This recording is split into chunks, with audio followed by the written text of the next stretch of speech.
काशीगंज Samajwadi party Akhilesh भैया देवेश तक। यहाँ पर मौजूद मंच पर उपस्थित सभी सम्मानित नेतागण,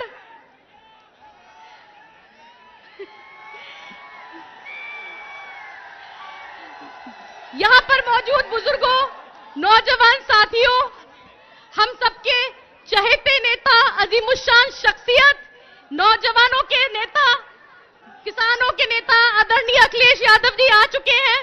तो समय बहुत कम है, मेरी बात सुन लीजिए। मैं एक शेर के साथ अपनी बात शुरू करना चाहूंगी। उसूलों पे आँच आए, उसूलों पे आँच आए तो टकराना जरूरी है, उसूलों पे आँच आए तो टकराना जरूरी है, जिंदा हो अगर तो जिंदा नजर आना जरूरी है। और ये सारे युवा, ये सारे लोग, ये किसान जो आज इकट्ठा हुए हैं, ये अपनी जिंदा दिली का सबूत दिखा रहे हैं। ये आवाजें, ये गूंजें बता रही हैं कि बदलाव होने जा रहा है और बदलाव बहुत जल्द होगा। 2012 से लेकर के 2017 तक का वो दौर याद करिए जब विकास की गंगा बह रही थी। अभी हमारे अब्दुल हफीज भाई बता रहे थे सड़कों के बारे में, तो आपको याद होगा कि किस तरह से ऐतिहासिक विकास हुआ था। पटियाली विधानसभा की सड़कें याद करिए, ये सोरों से सहावर से होता हुआ पटियाली तक जो रोड जा रहा है, इसको याद करिए। कादिरगंज पुल की बात करिए, हर तरफ विकास की गंगा बह रही थी। हफीज भाई कह रहे थे ये जो नहर वाला रोड है, इसके लिए नारा लगाओ जोरों से, देश बचाओ चोरों से। याद होगा कि ये अखिलेश यादव, अखिलेश यादव, समाजवादी पार्टी। ये जो एलजीसी पटरी वाली रोड थी, ये समाजवादी पार्टी के सरकार में स्वीकृत हो गई थी और ये स्वीकृत होने के बाद इस पर काम रोक दिया गया। और अब मैं फिर कहती हूँ कि समाजवादी पार्टी ही इस रोड को बनवाएगी। विधायक जीनत खान जी द्वारा ये प्रस्ताव स्वीकृत हो चुका था। आज कि हर इंसान परेशान है, बेरोजगार हो रहा है हमारा नौजवान। अखिलेश यादव जिंदाबाद, जिंदाबाद। आप स्थिति को देखिए और स्थिति को देखते हुए, हालातों की नाजुक देखते हुए हमें ये फैसला लेना है कि एक एक वोट कितना इंपॉर्टेंट है। एक एक वोट सिर्फ विकास के लिए और अखिलेश यादव जी के लिए डालना है।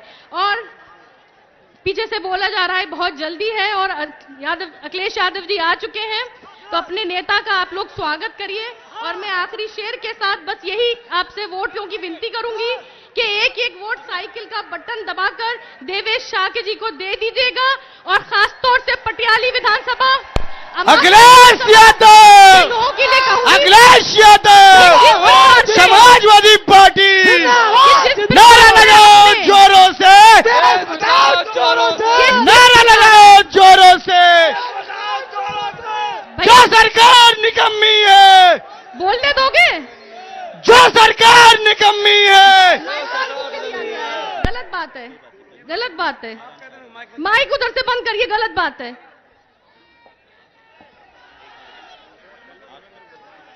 चलिए, शायद कुछ लोग चाह रहे हैं इधर में कि मैं बोलूं ना, कोई बात नहीं।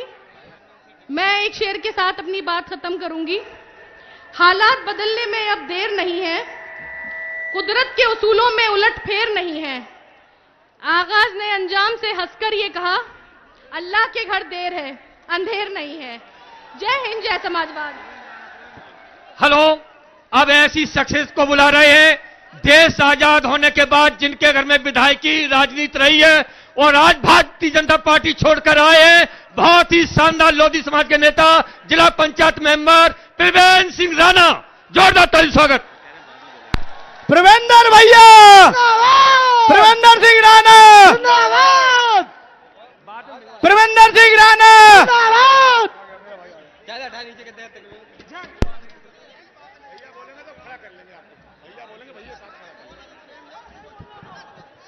हेलो, धन्यवाद संचालक बंधु, धन्यवाद।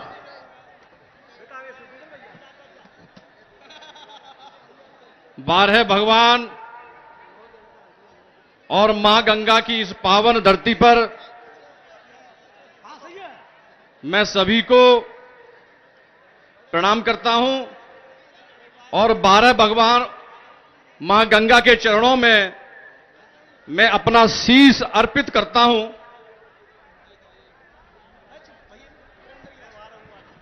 भारत की आजादी के लिए अपने प्राणों को न्यौछावर कर देने वाले वीर सपूतों, संविधान के शिल्पकार डॉक्टर भीमराव अंबेडकर जी, वीरांगना रानी अवंतीबाई लोधी जी और समाजवादी पार्टी के संस्थापक धरती पुत्र माननीय मुलायम सिंह जी, पूर्व मुख्यमंत्री, रक्षा मंत्री भारत सरकार,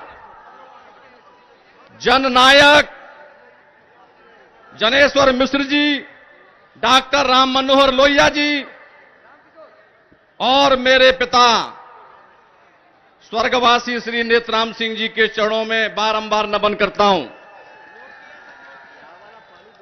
इस कार्यक्रम के अध्यक्ष आदरणीय मिश्रा जी, क्योंकि अभी इस कार्यक्रम के मुख्य अतिथि नहीं आए हैं, फिर भी उनका मैं संबोधन कर रहा हूं। समाजवादी पार्टी के राष्ट्रीय अध्यक्ष माननीय अखिलेश यादव जी, युवाओं की धड़कन, हमारे ऊर्जावान जिलाध्यक्ष भाई विक्रम यादव जी, एटा लोकसभा क्षेत्र से लोकप्रिय प्रत्याशी देवेश साके जी, मंच पर उपस्थित सभी मंचासीन, मेरे पिता तुल्य बाबूजी मानपाल सिंह जी, जो यहां से अनेकों बार आपके आशीर्वाद से मंत्री भी रहे हैं, विधायक भी रहे हैं। ऐसे ही हमारे पिताजी के साथी रहे पूर्व विधायक वीरेंद्र सिंह सोलंकी जी, पटियाली की विधायिका बहन नादरा सुल्तान जी, पूर्व विधायिका जीनत जी, बहन फेरी जी, जिला पंचायत अध्यक्ष एटा रेखा यादव जी, बहन किरण यादव जी, बाबूजी कैलाश यादव जी और मंच पर उपस्थित वरिष्ठ और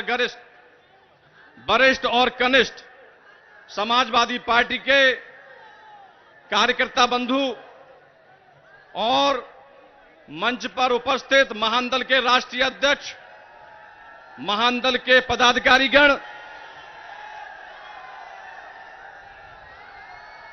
साथियों और मातृशक्ति साथियों, आप बहुत अच्छी तरीके से जानते हैं कि आप सभी लोगों के आशीर्वाद से मेरे पिता स्वर्गवासी श्री नेत्राम सिंह जी को यहां से 5 बार विधायक बनने का मौका मिला था और मेरे चचा स्वर्गवासी श्री गोवर्धन सिंह जी भी यहां से आप लोगों के आशीर्वाद से विधायक बनकर के लखनऊ गए थे। आदरणीय राष्ट्रीय अध्यक्ष जी आ चुके हैं। एक बार जोरदार नारे के साथ उनका इस्तकबाल कीजिए। अखिलेश यादव, अखिलेश यादव, समाजवादी पार्टी, अखिलेश यादव, युवा दिलों की धड़कन, अखिलेश यादव जिंदाबाद, अखिलेश यादव जिंदाबाद, जिंदाबाद जिंदाबाद, समाजवादी पार्टी जिंदाबाद, जिंदाबाद जिंदाबाद, अखिलेश यादव जिंदाबाद, अखिलेश यादव, समाजवादी अखिलेश पार्टी यादव, जिंदाबाद, इंडिया गठबंधन जिंदाबाद, अखिलेश यादव जिंदाबाद, जिंदाबाद, अखिलेश यादव जिंदाबाद, जिंदाबाद जिंदाबाद, समाजवादी पार्टी जिंदाबाद, जिंदाबाद जिंदाबाद, नेताजी अमर रहे, अमर रहे, अमर रहे, नेताजी अमर रहे, अमर रहे, अमर रहे, अखिलेश यादव जिंदाबाद,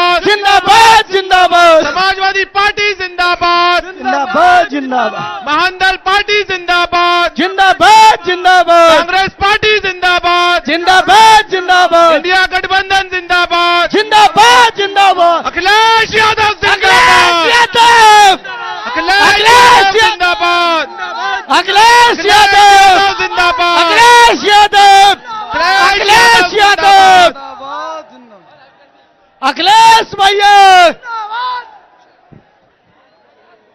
माइक वालों से कहूंगा दूसरी साइड वाला माइक बंद कर दें। जो सरकार निकम्मी है, साउंड वालों से कहूंगा बदल लिया। छोटे मंच का माइक बंद जो कर हमसे टकराएगा चूर हो जाएगा, जो हमसे टकराएगा चूर हो जाएगा। छोटे नारा मंच वालों से लगाए मेरी अपील जोरों है, से, छोटे मंच वालों से मेरी अपील है, माइक बंद कर दे अपना। बहुत बहुत धन्यवाद। राष्ट्रीय अध्यक्ष माननीय अखिलेश यादव जी आपके बीच आ चुके हैं। मैं एटा लोकसभा की तरफ से, आप सभी की तरफ से राष्ट्रीय अध्यक्ष माननीय अखिलेश यादव जी का अभिनंदन करता हूं, स्वागत करता हूं एटा की सरजमी पर। मैं ये आग्रह करूंगा,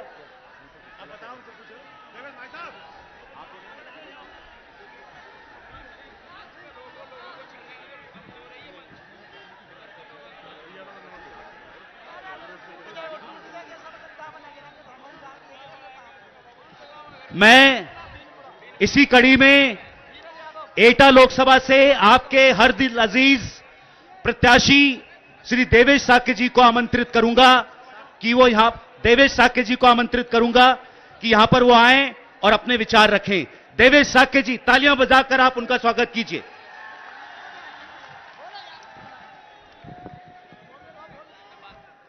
सबसे पहले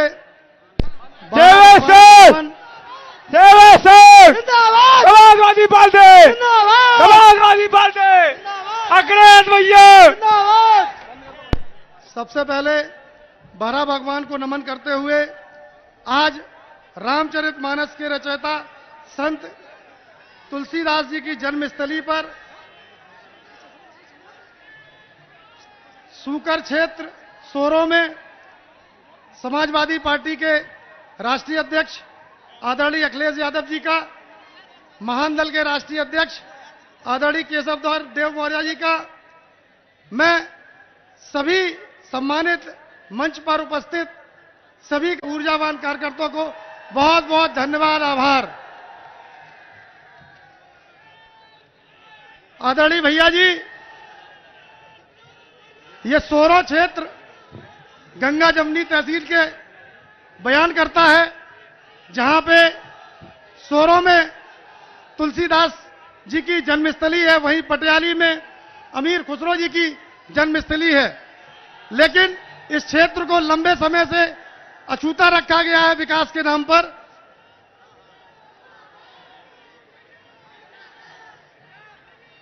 दो 2017 से 2012 और 17 के बीच में जो समाजवादी पार्टी की सरकार में यहां विकास कराया गया है, वही विकास आज तक है।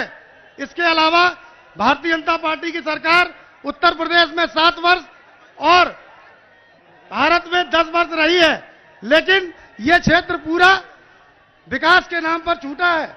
यहां पे आपकी सरकार के समय में गंजुड़वारा से ओना घाट तक मार्ग बना और सोरो से अलीगंज तक का जो मार्ग बना, उससे इस क्षेत्र का बड़ा विकास हुआ है।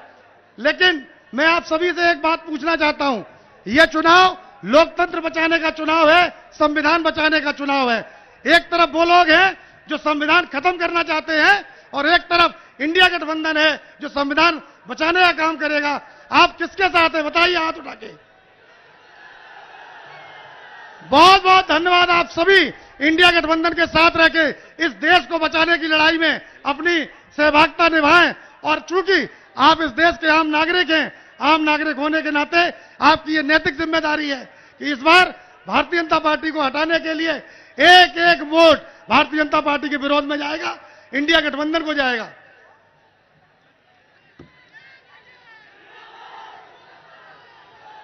भैया जी, मैं यहां पे 86 दिन से लगातार लगा हूं और चूंकि आपने 1 साल पहले ही मुझे यहां से प्रभारी बना दिया था, मैंने लगभग 1100 गांव मैंने घूमे हैं और मेरी पत्नी ने स्वयं 400 गांव से ऊपर वो घूम चुकी हैं, डोर टू डोर घूम चुकी हैं।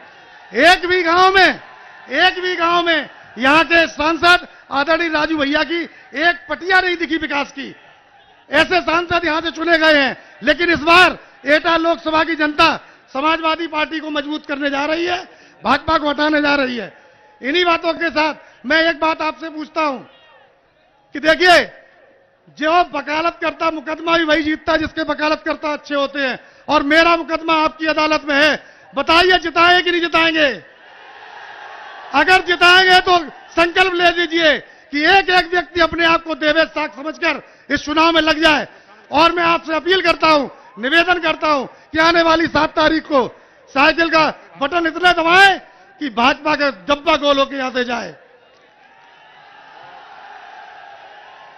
इन्हीं बातों के साथ मैं आपका पुनः स्वागत अभिनंदन करता हूं। बहुत बहुत धन्यवाद। नमो बुद्धाय। जय भीम, जय भारत, जय समाजवाद। बहुत बहुत धन्यवाद देवेश साक्य जी। अब मैं कासगंज समाजवादी पार्टी के जिलाध्यक्ष विक्रम यादव जी को बुलाना चाहूंगा। अन्य दल छोड़कर कुछ साथी हमारे समाजवादी पार्टी ज्वाइन कर रहे हैं। मैं चाहूंगा जिलाध्यक्ष यहां पर आए, उनके नामों की घोषणा करें। प्रेमेंद्र राणा विधायक नेतराम सिंह जी के बेटे हैं। प्रेमेंद्र राणा जरा आए। पंकज पुंडीर ये जिलाध्यक्ष भाजपा के गांव के हैं, ये पंकज पुंडीर जी हैं। और धनगर आंदोलन चलाने वाले पुष्पेंद्र धनगर जो बघेल समाज के बहुत बड़े नेता हैं, भैया उन्हें आशीर्वाद दें। और राजवीर सागर ये भी आए और ये भी समाजवादी पार्टी में शामिल हो रहे हैं। धन्यवाद, मैं सबका स्वागत करता हूं। धन्यवाद। और सोरन सिंह बघेल ये भी भैया से आशीर्वाद लेंगे, बहुत बड़े नेता हैं बघेल समाज के। और राजू बघेल ये भी समाजवादी पार्टी में शामिल हो रहे हैं। इन सबका मैं हार्दिक स्वागत करता हूं। चलिए आइए। और डॉक्टर महाराज सिंह वो भी आ जाए, भैया का आशीर्वाद ले चले। हाँ, कमल सिंह टैनी ये जिला पंचायत सदस्य, और हेमलता लोधी भी जरा ये भी जिला पंचायत सदस्य हैं। ये दोनों समाजवादी पार्टी में शामिल हो रहे हैं।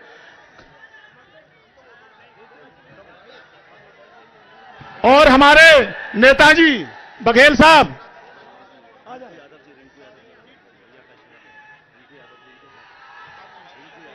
रिंकू यादव जी आए और भैया का आशीर्वाद लें।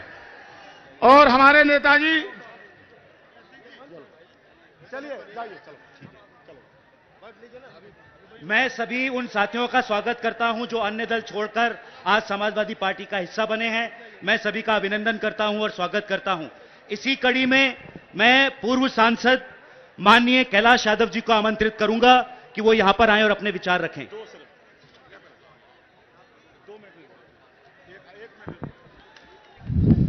परम आदरणीय अखिलेश जी, राष्ट्रीय अध्यक्ष समाजवादी पार्टी, साथियों, सवेरे से भाषण हो रहे हैं और 4 साल से हो रहे हैं। मैं दो तीन बात कहना चाहूंगा कि अखिलेश जी ने जो संगठन बनाया है, इतनी मेहनत करी है इंडिया का, उसकी सरकार निश्चित बनेगी। और ये कैंडिडेट जो है देवेश साखी जीतेंगे। अगर ये नहीं जीते तो ये अंतिम चुनाव होगा, ये सारा देश कह रहा है, फिर कोई चुनाव नहीं होगा। और रही बात ये कि यहाँ वो जो है अखिलेश जी ने जो बनाया है, मैं बताऊंगा आपको कि आज पे बीजेपी को बहुत बड़ा पहलवान समझते हैं। मैं जब एमपी था 425 एमपी असल में हमारे थे, और बीजेपी जो इतनी पहलवान है, इनके 2 एमपी थे, कुल 2 मात्र।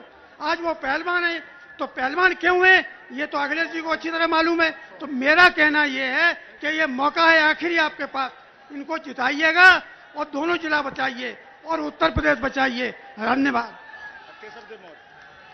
बहुत बहुत धन्यवाद कैलाश यादव जी। अब इस कड़ी में मैं महान दल के राष्ट्रीय अध्यक्ष माननीय केशव देव मौर्य जी को आमंत्रित करता हूं। केशव देव मौर्य जिंदाबाद, केशव देव मौर्य जिंदाबाद। बहुत बहुत धन्यवाद संचालक महोदय।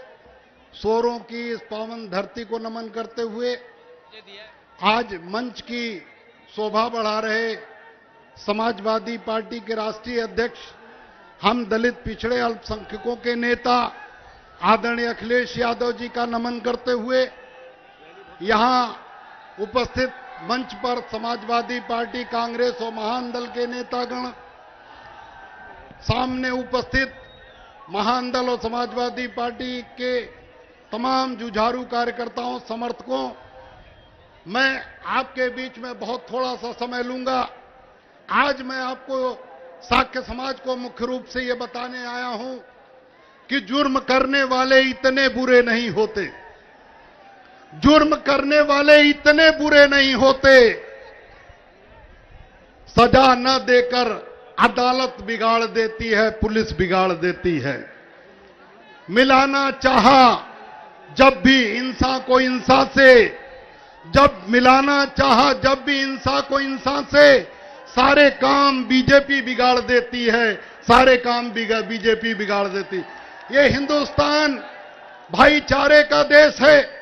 यहां सभी वर्ग, सभी धर्म, हिंदू, मुसलमान, सिख, ईसाई, बौद्ध, पारसी, सभी धर्मों के लोगों का बाबा साहब ने बराबर का सम्मान दिया है। लेकिन कुछ मुट्ठी भर लोग इस भाईचारे में सेंध लगाना चाहते हैं। लेकिन आज आपके बीच में लड़ाई बहुत कठिन लड़ाई है। आज ये बहुत मजबूत लड़ाई है। एक तरफ वो हैं जो देश को बर्बाद कर देना चाहते हैं, एक तरफ वो हैं जो देश को छिन्न भिन्न, अखंडता को छिन्न भिन्न कर देना चाहते हैं, एक तरफ वो हैं जो आरक्षण छीन लेना चाहते हैं, और एक तरफ वो लोग हैं, बैठे हैं हमारे आदरणीय अखिलेश यादव जी, जो गरीबों के, दलितों के, पिछड़ों के, अल्पसंख्यकों को एकजुट करके उनको हक, अधिकार और न्याय देना चाहते हैं। मैं किसी लालच के नाते, महान दल को कोई इस लोकसभा में कोई सीट नहीं मिली है, फिर भी मैं पूरे ईमानदारी के साथ मैं उस नारे के साथ खड़ा हूं कि महान दल ने ठाना है और सपा को जिताना है। मैं आज साक्य समाज से कहने आया हूं कि साक्य समाज के भाइयों, साक्य समाज के लोगों, यही जिला है, पूरा प्रदेश है। योगी जी कहते हैं कि हम अपराधियों को, गुंडों को जेल भेज देते हैं, बहन बेटियों के साथ अत्याचार करने वालों को आगे यमराज मिलते हैं। आगरा में कुशवाहा महिला के साथ बलात्कार हुआ, आरोप योगी जी के बिरादरी के ऊपर लगा। यमराज तो छोड़ दीजिए, जिसके ऊपर अपराध हो, जिसके ऊपर आरोप लगा, उसे कोई सिपाही भी नहीं मिला, थाने से जमानत दे दी गई। मैंने कई चैनलों पे बात उठाया, लेकिन उत्तर प्रदेश का कोई नेता, योगी हो या उत्तर प्रदेश का साक्य सैनिक कुशवाहा मौर्य समाज का एक नेता वहां गूंगा बहरा बैठा है, उसने भी कोई आवाज नहीं उठाई। तो आज उत्तर प्रदेश में इसी जिले में करमवीर साक्य को दबंगों ने चाकू मारा, 27 चाकू। आजमगढ़ में शीला मौर्य को दबंगों ने चाकू मारा और कहते हैं हत्या कर दी, और कहते हैं कि हम बाबा बुलडोजर लेके घूमते हैं। लेकिन मैंने तो नहीं देखा कि जिन लोगों ने शीला मौर्य को 27 चाकू मारकर हत्या किया, उनको बाबा जी का बुलडोजर नवीन परती में बना घर आरोपियों का नहीं गिरा, क्योंकि वो बाबा जी के चहेते लोग हैं। तो कुल मिलाकर आज लड़ाई है, हम बदला लेना चाहते हैं। हम सभी लोग जब अपने समाज के साथ अन्याय होता है, जब तकलीफ होती है, जब उनके साथ, जब हमारा आरक्षण छीना जाता है, जब संविधान बदलने की बात आती है, तो हमें दुख होता है, हमें गुस्सा आता है। जब हमें गुस्सा आता है तो हम उस समय नहीं जाहिर कर सकते, लेकिन गुस्सा जाहिर करने के लिए बाबा साहब डॉक्टर अंबेडकर ने एक दिन दिया है, वो चुनाव का दिन है। उस दिन बदला ले लेना। बदला लोगे महान दल के लोगों, नहीं लोगे। समाजवादी पार्टी के लोग बदला लोगे, नहीं लोगे। ये बाबा के लिए दलित, पिछड़े, यादव का बेटा अपराधी है, साकेत कुशवाहा सैनी मौर्य का बेटा इनकी नजर में अपराधी है, इनकी नजर में मुसलमान का बेटा अपराधी है। लेकिन इनके अपने लोग जो इनके चहेते हैं वो अपराधी नहीं है। इनके नजर में मुख्तार अंसारी और अतीक अहमद माफिया हैं। ठीक है भाई, हैं, हम नहीं मना कर रहे हैं, लेकिन ब्रिजेश सिंह, चुलबुल सिंह, ब्रिजभूषण शरण सिंह साधु संत महात्मा, ये अपराधी नहीं है। इनके ऊपर कार्रवाई बाबा जी। ऐसे जातिवादी सरकार, ऐसी अन्यायी सरकार, इसे 1 मिनट भी सत्ता में रहने का अधिकार नहीं है। इसे उखाड़ कर फेंक देना। मैं आपसे महान दल के लोगों से अपील करने आया हूं, जो महान दल के कट्टर समर्थक हैं, कासगंज के, एटा के, मैं उनसे कहने आया हूं कि देवेश साक्य जी से कोई गलती हो सकती है, किसी से कोई गलती हो सकती है, वो हो सकता है आपको उतना सम्मान, उतना महत्व न दे पाए हों, लेकिन मैं आपसे अपील करने आया हूं कि अपना एक एक वोट समाजवादी पार्टी को देना है, देवेश साक्य को देख के नहीं देना है, आपको आदरणीय अखिलेश यादव जी को देना है, संविधान बचाने के लिए देना है। आपको अपना एक एक वोट साक्य समाज के लोगों, आपको अपना एक एक वोट आदरणीय अखिलेश यादव जी देना है, क्योंकि आरक्षण बचाना है।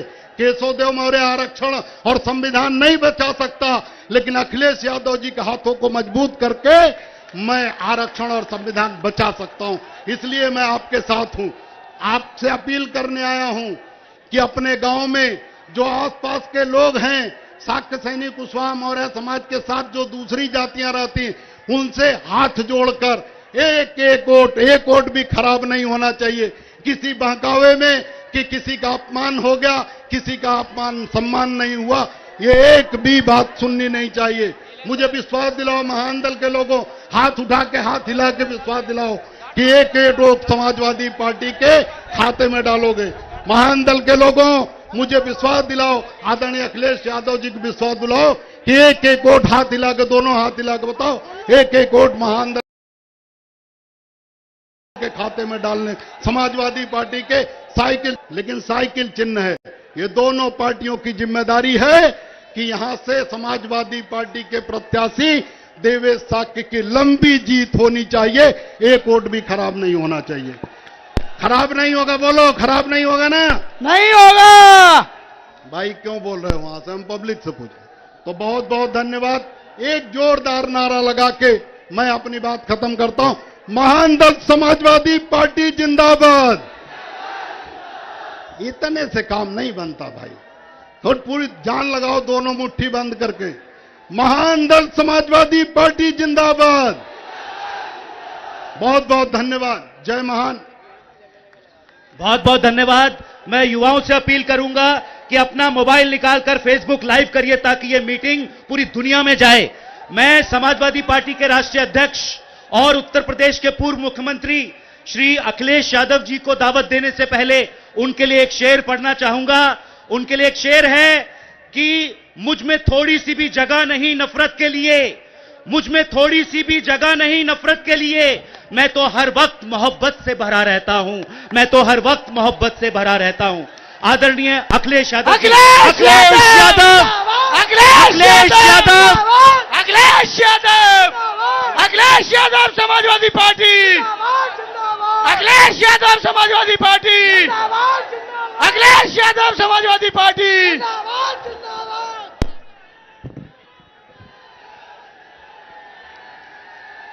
हेलो,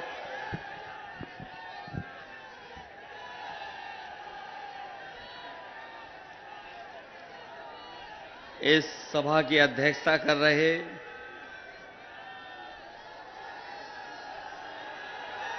इस चुनावी जनसभा की अध्यक्षता कर रहे आदरणीय ओम शिव मिश्र जी, मंच पर उपस्थित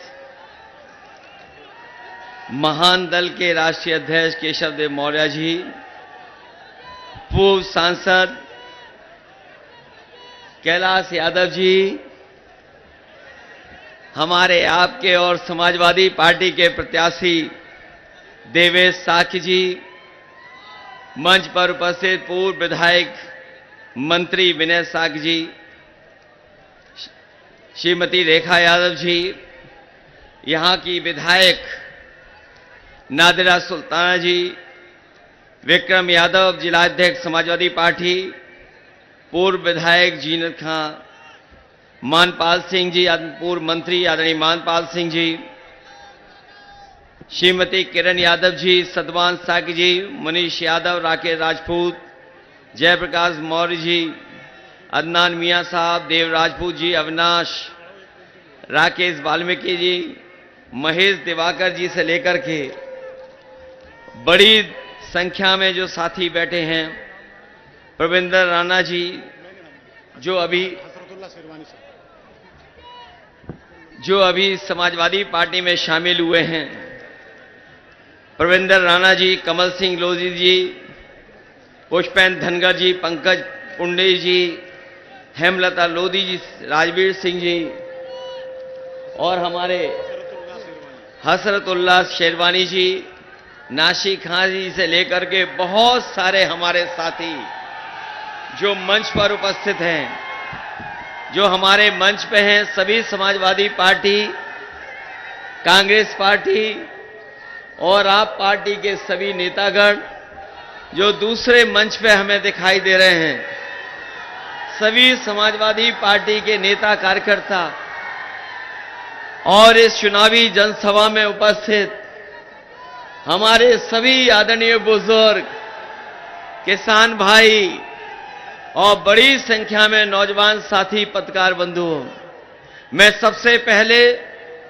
इस चुनावी जनसभा में आए हुए आप सब लोगों का बहुत बहुत धन्यवाद और आभार प्रकट करना चाहता हूं। मैं देख रहा हूं जहां 40 डिग्री से ज्यादा आज टेम्परेचर है और उस मंच से लेकर के जनसभा जहां लोग आपस में खड़े हुए हैं, जहां हम लोग खुले में खड़े हैं, हो सकता है वहां तापमान कम हो, लेकिन जहां आप लोग खड़े हैं एक दूसरे के साथ बिल्कुल बराबर खड़े हुए हैं, मैं समझता हूं हम लोगों से ज्यादा तापमान वहां हमें दिखाई दे रहा है। मैं सबसे पहले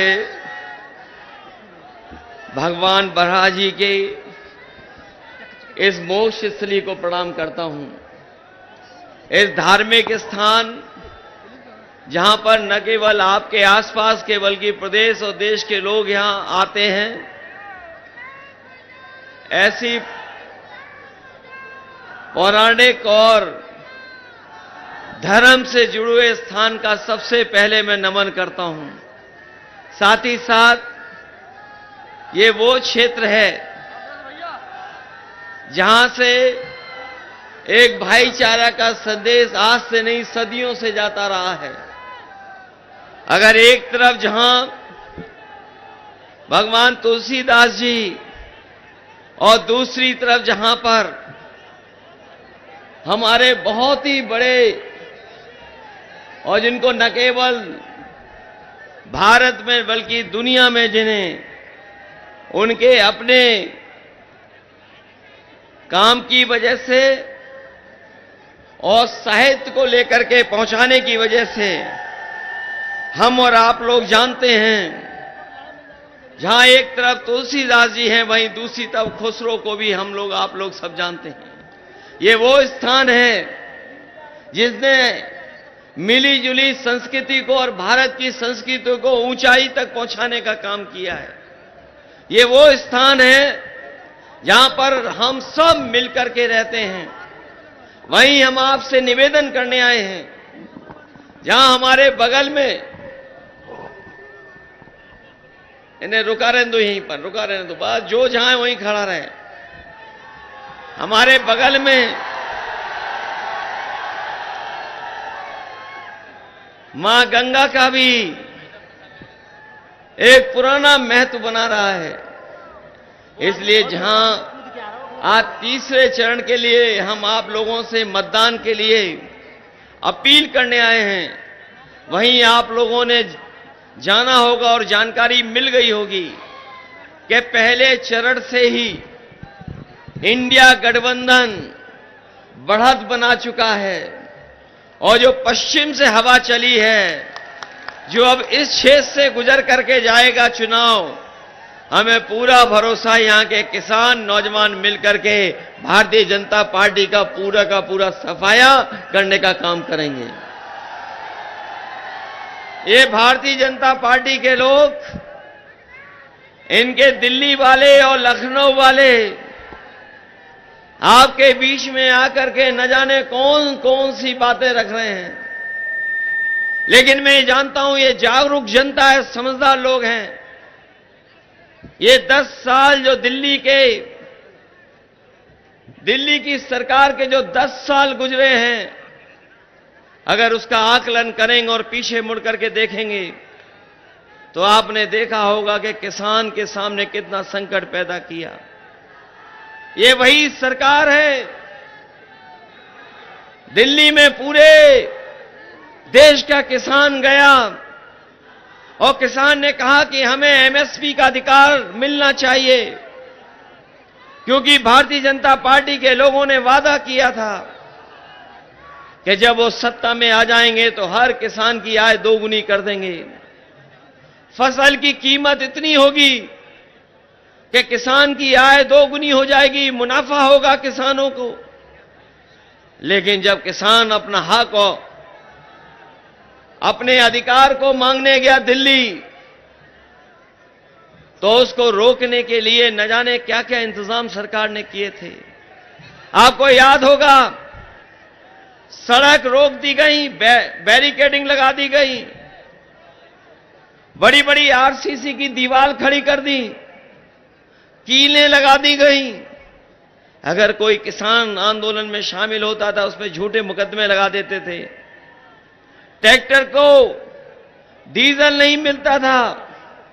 लेकिन हम अपने किसानों को बधाई देना चाहते हैं, वो ना किसी की परवाह किए, वो उस आंदोलन को सफल बनाने का काम किया। 1000 किसान शहीद हो गया, लेकिन किसान पीछे नहीं हटा और आखिरकार सरकार को पीछे हटना पड़ा। जो 3 काले कानून लाए गए थे, वो तीनों के तीनों काले कानून वापस ले लिए सरकार ने। वो किसानों की ताकत थी और वही किसान आज भी दुखी है। अगर आज अपनी फसल बाजार में लेके गया होगा तो जो कीमत उसको मिलनी चाहिए, वो हमारे किसानों को कीमत नहीं मिल रही है। और जो किसानों के पैदावार को खरीद रहे हैं, जो बड़े बड़े उद्योगपति हैं जो आजकल इस कारोबार में आ गए, उन्होंने किसानों की फसल को अपनी नई नई बड़ी बड़ी गोदामें बनवा ली हैं। वहां पर फसल को, पैदावार को रख करके बाजार को नियंत्रण करने का काम कर रहे हैं। जब किसान की फसल तैयार रहती है, ये सस्ते दामों में खरीद रहे हैं, और जब बाजार में भाव बढ़ जाता है तो यही लोग उद्योगपति मुनाफा कमा रहे हैं। अभी हाल ही में गेहूं, बताओ हमारे किसान भाई और यहां जितने लोग खड़े हैं सब खेतीबाड़ी से जुड़े लोग हैं। क्या भारतीय जनता पार्टी के लोगों ने जो वादा किया था कि हम किसानों की आय दोगुनी कर देंगे, बताओ आपको क्या गेहूं की कीमत मिल गई इस बार बाजार में? कहीं सरकारी खरीद हुई हो तो बता दो। ये सरकारी खरीद जानबूझ करके नहीं करते हैं, क्योंकि इनकी दोस्ती बड़े बड़े उद्योगपतियों से है। आजकल जो बाजार में आटा आ रहा है, जो बड़े बड़े शहर बन गए उनमें जो आटा पहुंचा जा रहा है, पैक करके आटा पहुंच रहा है, ये आपका ही गेहूं खरीद के उन उद्योगपतियों के माध्यम से बाजार में मुनाफा कमाने का काम कर रहे हैं। और इतना मुनाफा कमा रहे हैं कि आप सोच नहीं सकते। और जो हमारे गरीबों को राशन भी दे रहे हैं, बताओ गरीबों को कौन सा राशन मिल रहा है? ये सरकार जो कह रही गरीबों को हम राशन दे रहे हैं, हम अपने गरीबों को भरोसा दिलाना चाहते हैं, उनके स्वास्थ्य के लिए। और अगर हमें और राशन का इंतजाम करना पड़े, और चाहे जिस तरीके से संपन्न लोग शहर में पैक्ड आटा खा रहे हैं, पौष्टिक आटा ले रहे हैं, अगर हमें अपने गरीबों को पौष्टिक आटा देना पड़ेगा तो संपन्न लोग जो शहर में खरीद रहे हैं उसी तरीके से पौष्टिक आटा दिलाने का काम आपके इंडिया गठबंधन समाजवादी सरकार में होगा। और केवल आटा से काम नहीं चलेगा, ये जमाना डाटा का भी है। डाटा तो न केवल अपने गरीबों को हम पौष्टिक आटा पैक्ड पहुंचाएंगे, साथ ही साथ आपके मोबाइल भी चलने लगे, उसके लिए डाटा भी फ्री देने वाले का काम हमारे आने वाले समय में होगा। और इसलिए जरूरी है, याद होगा आपको कि जब कोरोना आया था तो संपन्न लोगों के परिवार के बच्चे तो पढ़ लिख लिए थे क्योंकि ऑनलाइन पढ़ाई हो जा रही थी। जिनके पास अच्छे मोबाइल थे, इंटरनेट था, लैपटॉप था, उनके बच्चे तो ऑनलाइन पढ़ सकते थे। हमारे नौजवान जानते होंगे आजकल बहुत सारी पढ़ाई, बहुत सारी जानकारी, बहुत सारी सुविधाएं ऑनलाइन हैं। हमारा गरीब कहां से इंतजाम करेगा?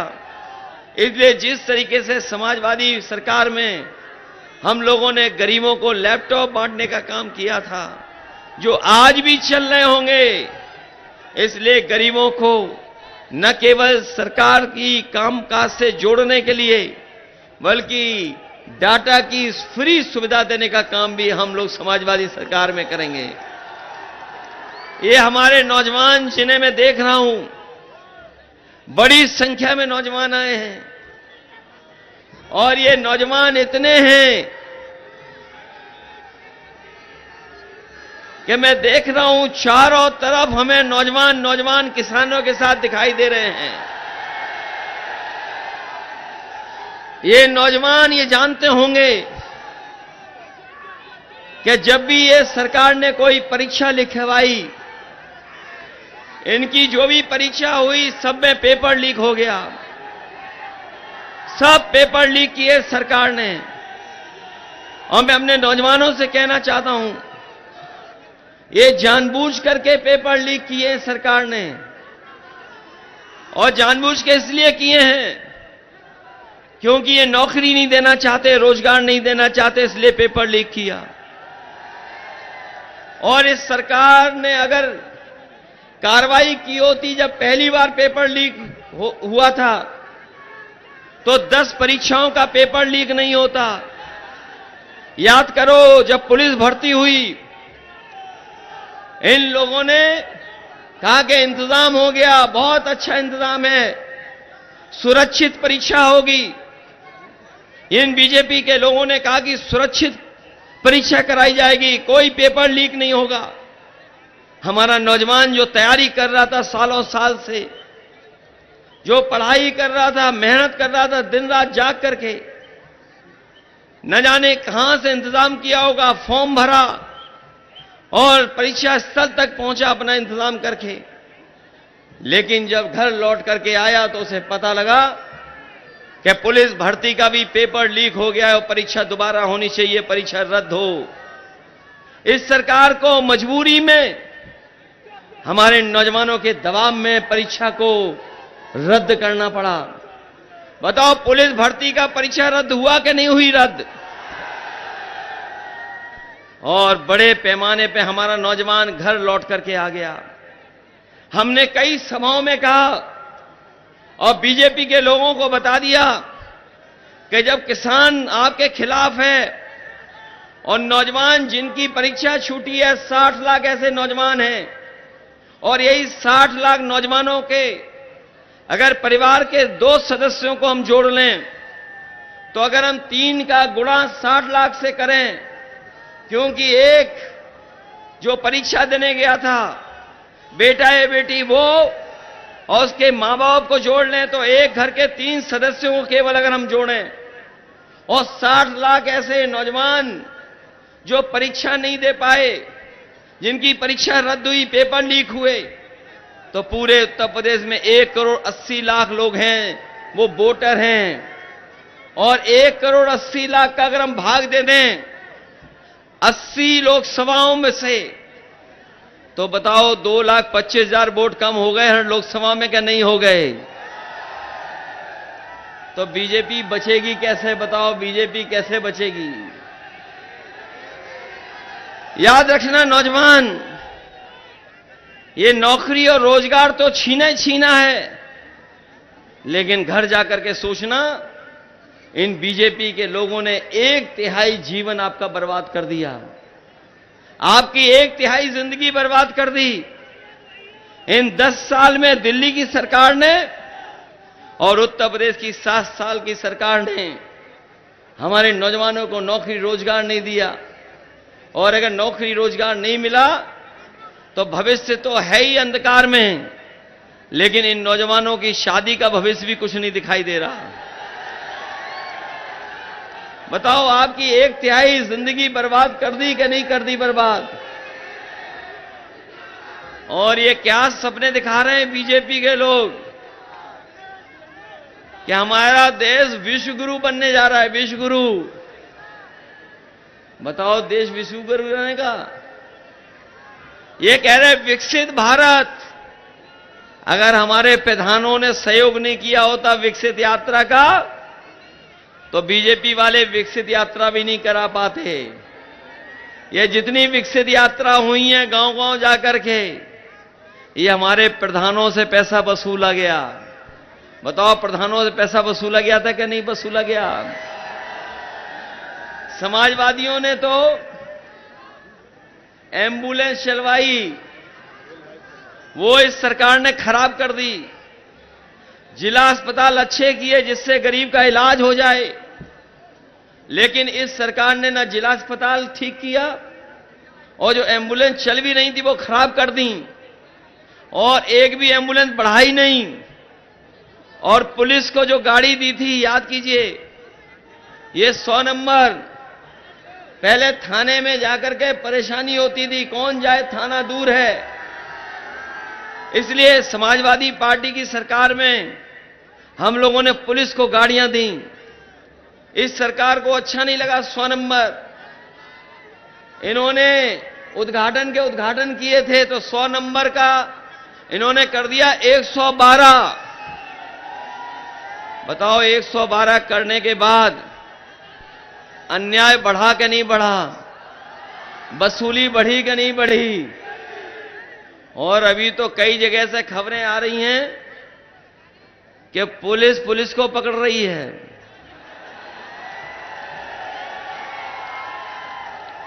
कोई चांदी लेके भाग रहा था, पुलिस ने पकड़ लिया। वो चोर नहीं था, वो पुलिस खुद थी। तो सोचिए, पुलिस चोर पुलिस को पकड़ रही है।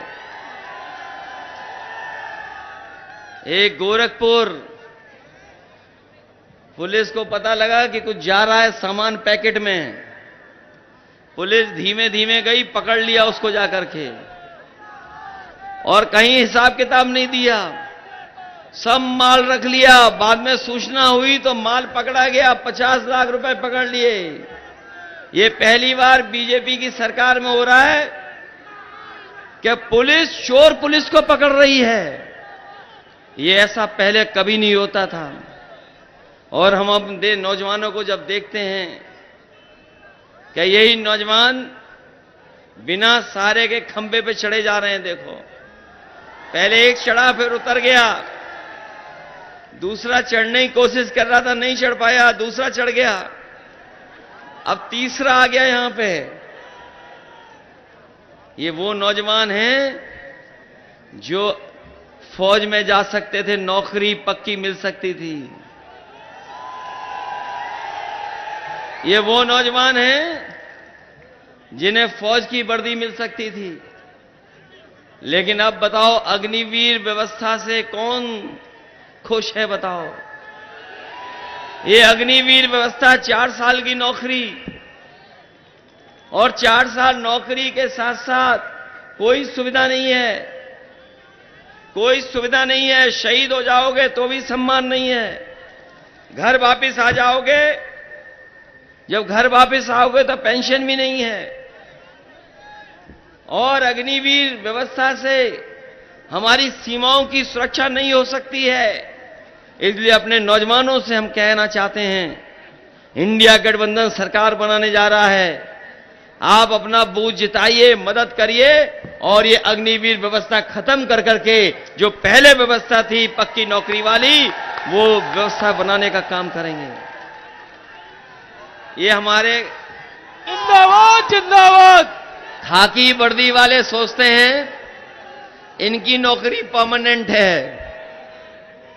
लेकिन जब फौज की 4 साल की नौकरी हो सकती है। मैं इन लोगों से भी कहना चाहता हूं क्या ये बीजेपी वाले आ गए तो 3 साल की नौकरी दे जाएगी इनकी। बाद में हमारे साथ ही घूमना खेत में और पॉलिटिकल पार्टी के संग। लोग कह रहे कैसे हो जाएगी पुलिस की 3 साल की नौकरी। यहां जितने खड़े लोग हैं, बताओ किसी को पता था कि फौज की 4 साल की नौकरी हो जाएगी? किसी को जानकारी में था? हम जानते हैं हमारे ये पुलिस के भाई खड़े, इनकी भी जानकारी में नहीं था। किसी को पता था कि रातों रात रुपए बंद हो जाएंगे? बताओ रुपए बंद हो गए कि नहीं हो गए? और हमारे व्यापारी भाई लोग जानते होंगे, जो कारोबार करते हैं, व्यापार करते हैं, इस सरकार ने कहा कि जो पहला टैक्स लगाने का तरीका वो नहीं ठीक है, ये जो नया तरीका है जीएसटी वो बेहतर है। जिस तरीके से आजादी का जश्न मनाया गया था, उसी तरीके से बीजेपी ने जीएसटी का कानून ला करके जीएसटी लागू की। हमारे व्यापार भाई जानते होंगे, व्यापारी भाई जानते होंगे कि आज उन्हें मुनाफा नहीं हो रहा ज्यादा, मुनाफा कुछ लोगों को हो रहा। हम आप लोग भी कभी कभी एक दूसरे का सहयोग करते हैं, लेकिन क्या कोई 1000 करोड़ का सहयोग करता है? क्या कोई 500 करोड़ का सहयोग करता है? कोई 400 करोड़ का क्या सहयोग करता है? ये जब से इलेक्टोरल बॉन्ड आए हैं और इसकी जानकारी जनता को मिल गई है, तब से भारतीय जनता पार्टी का बैंड बज गया है। भारतीय जनता पार्टी के लोग इलेक्टोरल बॉन्ड पे बात नहीं करना चाहते। बताओ इलेक्टोरल बॉन्ड के बारे में है जानकारी कि नहीं है? है। ये क्या चंदा है कि वसूली है? वसूली वसूली वसूली। और इस वजह से क्या हुआ है, ये जो वसूली हुई है, इसी की वजह से महंगाई है। किसी से अगर आप 1000 करोड़ का चंदा ले लोगे तो बताओ वो मुनाफा कमाएगा कि नहीं कमाएगा? ये आज जो भारतीय जनता पार्टी ने वसूली की है, उसका परिणाम है कि आज आम जनता को महंगाई का सामना करना पड़ रहा है। और जितने भी भ्रष्टाचारी हैं, जितने भी अपराधी माफिया, उन सबको भारतीय जनता पार्टी ने अपनी गोदाम में रख लिया है। बताओ भारतीय जनता पार्टी ने अपनी गोदाम में रखा कि नहीं रखा सब भ्रष्टाचारियों को? जितने भी देश के भ्रष्टाचारी हैं, जिन्होंने भी देश का पैसा लूटा, सब भारतीय जनता पार्टी के गोदाम में पहुंच गए हैं। और गोदाम इतनी बड़ी बना ली कि हर दल के लोगों को शामिल कर लिया उन्होंने। बताओ सबसे ज्यादा बैंकों को लूटने वाले लोग, उन्हीं के धोखा देने वाले लोग भारतीय जनता पार्टी में शामिल हो गए कि नहीं हो गए शामिल? और जो लोग कहते थे, जो लोग बड़े बड़े सपने दिखाते थे कि हां चप्पल वाले हवाई जहाज में चलेंगे, बताओ सब कारखाने बिक गए कि नहीं बिक गए सरकारी? ये लोग जो परिवारवाद की बात कर रहे हैं, सच्चाई तो ये है कि ये भारतीय जनता पार्टी के लोग और एनडीए वाले लोग हमारे आपके पीडीए परिवार से घबरा गए हैं। ये पीडीए परिवार हमारा पिछड़ा, दलित, अल्पसंख्यक और आदि आबादी वाला ये पीडीए परिवार, और पीड़ित दुखी जो लोग हैं अगड़े, वो भी हमारे साथ। सही मायने में ये जो लोग परिवारवाद चिल्ला रहे हैं, वो हमारे पीडीए परिवार से घबरा गए हैं। ये पीडीए परिवार है जो एनडीए को हराने जा रहा है। गिनती में पीडीए परिवार ज्यादा है, इसलिए हमने और सबने मिलकर के तय किया है कि भारतीय जनता पार्टी अगर बड़े बड़े उद्योगपतियों का पैसा माफ कर सकती है। आपको जानकारी होगी कि बीजेपी की सरकार में बड़े बड़े उद्योगपतियों का कर्ज माफ हुआ है, और पिछले 10 साल में भारतीय जनता पार्टी ने 16 लाख करोड़ रुपए बड़े बड़े उद्योगपतियों के माफ किए हैं। और जब माफ करने का फैसला लिया तो फैसला यह लिया कि जिसका भी कर्ज 5 करोड़ से ऊपर है उसका पूरा कर्ज माफ हो जाएगा, बैंक को देना नहीं पड़ेगा पैसा। और उसका परिणाम यह है कि बैंकों ने 16 लाख करोड़ रुपए बड़े बड़े उद्योगपतियों के माफ किए। और केवल माफी नहीं किया, माफ हो गया, उसके बाद उन्हीं उद्योगपतियों को इन्होंने कर्ज दिलवा दिया। कहीं दुनिया में ऐसा होता हो तो हमें बता दो कि पहले कर्ज लिया, उसको सरकार ने कर्ज माफ कर दिया और फिर उन्हीं को कर्ज दिलवा दिया। इसलिए हम अपने किसान भाइयों को कह करके जा रहे हैं, अपने गरीब किसान भाइयों को कह के जा रहे हैं, इंडिया गठबंधन सरकार में आएगा तो हमारे किसानों का पूरा कर्ज माफ होगा, उसमें कोई दो राय नहीं होगी। जब ये 16 लाख करोड़ माफ कर सकते हैं, 5 करोड़ से ऊपर वाला जिन्होंने कर्ज लिया उनका कर्ज माफ कर सकते हैं, तो हमारे किसानों का, गरीबों का तो केवल लाखों लाख है। यहां सभा इतनी बड़ी है, कोई 1 करोड़ वाला कर्जदार नहीं होगा। अगर कर्जदार होगा तो लाखों वाला होगा, करोड़ों वाला नहीं कोई होगा कर्जदार। ये बीजेपी के लोग बड़े बड़े उद्योगपति, बड़े बड़े कारोबारियों की मदद कर रहे हैं। ये इंडिया गठबंधन और समाजवादी पार्टी के लोग अपने गरीब किसान और गांव में रहने वालों का कर्ज माफ करके उनकी मदद करने का काम करेंगे।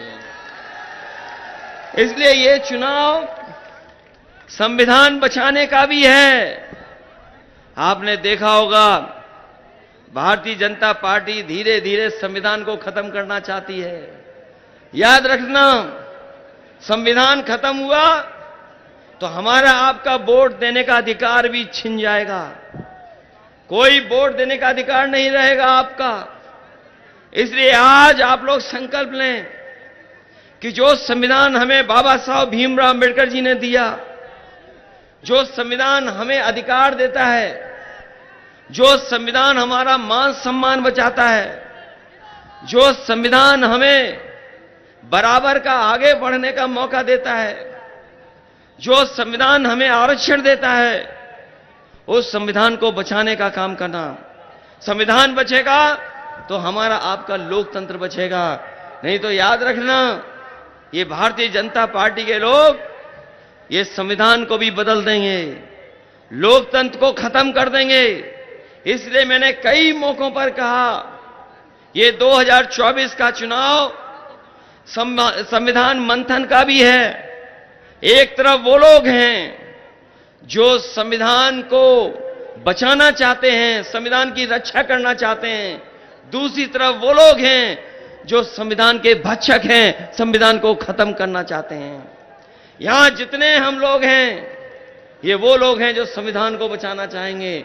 बताओ, संविधान को बचाओगे कि नहीं बचाओगे? मैं जानता हूं इस बार एटा और कासगंज के लोग जो संविधान बदलने वाले हैं उनको बदलने का काम करेंगे इस बार। बताओ, बदलोगे कि नहीं बदलोगे? उनको बदलोगे जिनकी हर बात झूठी, जिनके वादे झूठे। बताओ, बदलोगे उन्हें कि नहीं?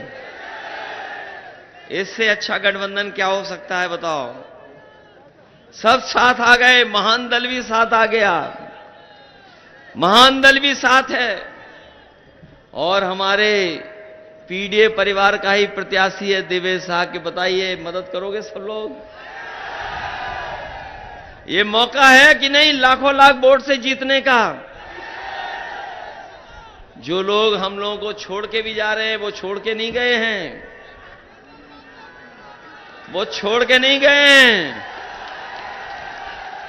हम लोग जीतेंगे, उन्हें भी ले आएंगे इधर ही। इसलिए जिताइए, मदद करें। बहुत दिनों से एटा में लोग बैठे हुए हैं। बताओ, सांसद लोगों ने क्या काम किया है? बताओ 10 साल का हिसाब किताब क्या है किसी सांसद का? क्या हिसाब किताब है 10 साल का? बताओ आप। क्या नौकरी दी 10 साल में? क्या कारखाने उद्योग का सपना दिखाया था? कुछ लगा? बताओ एम्बुलेंस खराब कर दी कि नहीं कर दी? पुलिस को बेईमान बना दिया कि नहीं बना दिया? और हमारे जिला अस्पतालों में भी किसी गरीब का इलाज नहीं हो पा रहा है। ये जितने भी सड़क, जितनी समाजवादियों ने चौड़ी सड़क बनाई थी उतनी है चौड़ी सड़क आ गई, ये चौड़ी सड़क भी नहीं बना पाए। बिजली पे जितना काम किया हम लोगों ने, ये बिजली का भी काम नहीं आगे बढ़ा पाए। ये जो आज बिजली मिल भी रही है, ये समाजवादियों की देन है। समाजवादियों ने अगर सब स्टेशन न बनाए होते, समाजवादियों ने अगर तार नए न लगाए होते, उस समय पर फैसला न लिया होता, और बड़े बड़े कारखाने जो बिजली के लगाए थे, अगर वो न लगाए होते तो आज उत्तर प्रदेश में बिजली नहीं होती। मुझे याद है एटा में, और आपने देखा होगा, इधर आसपास का सबसे बड़ा कारखाना बिजली का लगने जा रहा था, लग चुका है। कब शुरू किया था याद करो आप? कभी एटा की जीटी रोड पे देखे गए कि बड़ा बड़ा एक प्लांट लग रहा है वहां? वो हम लोगों ने लगाना शुरू किया था। ये अगर लगा के तैयार कर देते तो आपको बिजली का बिल इतना महंगा नहीं देना पड़ता। बताओ बिजली का बिल ज्यादा देना पड़ रहा कि नहीं देना पड़ रहा? और अगर कोई गलती कर रहा है तो एफआईआर भी हो रही कि नहीं हो रही? और हम लोगों के समय पर बिजली बनाने का काम, बिजली पहुंचाने का काम, लेकिन इन्होंने मीटर लगा दिए हर जगह जाकर के। बताओ लगा दिए कि नहीं लगा दिए? इसलिए इनसे सावधान रहिए। ये वो लोग हैं जो धोखा देना चाहते हैं, जनता को गरीब रखना चाहते हैं, जनता के दुख दर्द में कोई मदद नहीं करना चाहते। इस चुनाव में देवेश साकी जी की मदद करना, देवेश को जिताइए, इंडिया गठबंधन को जिताइए और दिल्ली पहुंचाइए। जो लोग संविधान बदलना चाहते हैं उन्हें हटाइए, उन्हें बदलने का काम करिए। इन्हीं शब्दों के साथ जो आज तमाम साथी समाजवादी पार्टी में आए हैं, जो हमारे तमाम समाजवादी पार्टी में आज शामिल हुए हैं, मैं उनका धन्यवाद देता हूं। साथ ही साथ जब समाजवादी पार्टी इस पक्ष में है कि जाति जनगणना हो, जाति के हिसाब से हक और सम्मान मिले, आबादी के हिसाब से उनको आगे बढ़ाने का मौका मिले, हम अपने अहेरिया समाज के लोगों को भी कहना चाहते हैं, समाजवादी लोग आपके प्रमाण पत्र बनाने का काम करवाएंगे, आपकी मदद करेंगे। इसी तरह पंचायत सहायक, एकता वेलफेयर स्टेशन है, इनकी भी मदद होगी। साथ ही साथ मैं आपको भरोसा दिलाता हूं कि किसी समय पे हम लोगों ने लैपटॉप बांट करके, स्कूल खुलवा करके, कॉलेज खुलवा करके आपकी मदद करने का काम किया था। बहुत से लोगों को मौका मिल गया था। आने वाले समय में नौकरी रोजगार कैसे होंगे, क्योंकि लगातार चीजें बदलती जा रही हैं। हमारे नौजवान जानते होंगे, कोई भी जानकारी अगर हासिल करना चाहते होंगे तो मोबाइल से हासिल कर लेते हैं। कोई भी सूचना अगर पहुंचानी होती तो आसानी से पहुंचा लेते हैं। काम करने का तरीका बदला है, रोजगार के तरीके बदले हैं। इसलिए हम अपने कासगंज और एटा के लोगों को कह के जा रहे हैं, जो समय बदला है, आधुनिक हुआ है, समय को देखते हुए अगर हम लोगों को आपकी पढ़ाई के लिए नए कोर्स और अगर यूनिवर्सिटी बनाने का भी काम करना पड़ेगा तो आपके बच्चों के भविष्य को बेहतर बनाने के लिए, पढ़ाई के लिए यूनिवर्सिटी बनाने का काम करेंगे। और आपको मेडिकल कॉलेज की सुविधाएं कैसे मिलें, आपके बगल में मेडिकल कॉलेज हो गया बदायूं में, जो समाजवादियों ने बना दिया। इधर भी मेडिकल कॉलेज हो गया, इधर भी मेडिकल कॉलेज हो गया, तो मेडिकल कॉलेज इधर भी बनना चाहिए। चारों तरफ मेडिकल कॉलेज बन गए तो जब हर जिले में मेडिकल कॉलेज बन रहा है तो आपके जिले में भी मेडिकल कॉलेज बने, उस दिशा में हम लोग काम करेंगे। इन्हीं शब्दों के साथ एक बार फिर हम ऐसे धार्मिक स्थान को नमन करते हुए आपको भरोसा दिलाते हैं कि जहां पर हम लोगों ने कई पुल बनाए हैं, कई पुल बनाए समाजवादियों ने। गंगा नदी के किनारे हमारे बांध बने जिससे हमारे गंगा कटान न हो, हमारे किसानों का, गरीबों का नुकसान न हो। जो लोग गंगा सफाई कराना चाहते थे, गंगा सफाई तो नहीं की, लेकिन उसके साथ साथ पूरा बजट साफ कर गए। मैं आपको धन्यवाद देता हूं, विधायिका जी को और तमाम लोग जो हमारे मंच पर उपस्थित हैं, उन सबको भी धन्यवाद देता हूं, आभार प्रकट करता हूं। साथ ही साथ हमारे कई महत्वपूर्ण लोग हमें छोड़ करके चले गए। पिछले कुछ दिनों पहले यहां के पूर्व विधायक जसवीर सिंह जी हमें छोड़ के चले गए, वो हमारे बीच नहीं रहे। इसी तरह पूर्व सांसद मुजीर अहमद साहब, उनकी पत्नी और हमारी विधायिका जी की माता जी, जो अनीसा खां का इंतकाल हुआ, वो हमारे बीच नहीं रही। इस दुख की घड़ी में हम इन परिवार के साथ हैं और भगवान से यही प्रार्थना करते हैं कि ऐसे समाजवादी साथी और भी हम लोगों के बीच से चले गए, दुख सहने की शक्ति दें। मैं एक बार अपनी तरफ से और आप सब की तरफ से श्रद्धांजलि देता हूं। इन्हीं शब्दों के साथ आप सबका बहुत बहुत धन्यवाद, बहुत बहुत आभार प्रकट करता हूं। इस उम्मीद, इस भरोसे के साथ कि जब आप लोग वोट डालेंगे तो एक एक वोट देवेश जी के पक्ष में डालने का काम करना। इसलिए जिताओगे आप लोग, अच्छे वोट डालेंगे आप लोग, अपना बूथ जिताना, क्योंकि अब दिन नहीं बचे हैं। घूमना कम, अपने बूथ का इंतजाम ज्यादा। बताओ बूथ बचाओगे कि नहीं बचाओगे? अगर आप लोग अपना बूथ बचा लोगे, बूथ जिता दोगे, तो देश में परिवर्तन भी होगा। और जो हवा चल रही है भारतीय जनता पार्टी को हटाने की, इस बार भारतीय जनता पार्टी का सफाया होने जा रहा है। और उत्तर प्रदेश से ये लोग आए थे, उत्तर प्रदेश से ये लोग आए थे, 2014 में आए थे, 2024 में चले जाएंगे। अगर इनका स्वागत अच्छा हुआ यहां पर, तो इस बार ढोल नगाड़े और ढोलक के संग इनकी विदाई होगी। बताओ विदाई करोगे इनकी कि नहीं? बहुत बहुत धन्यवाद। अखिलेश यादव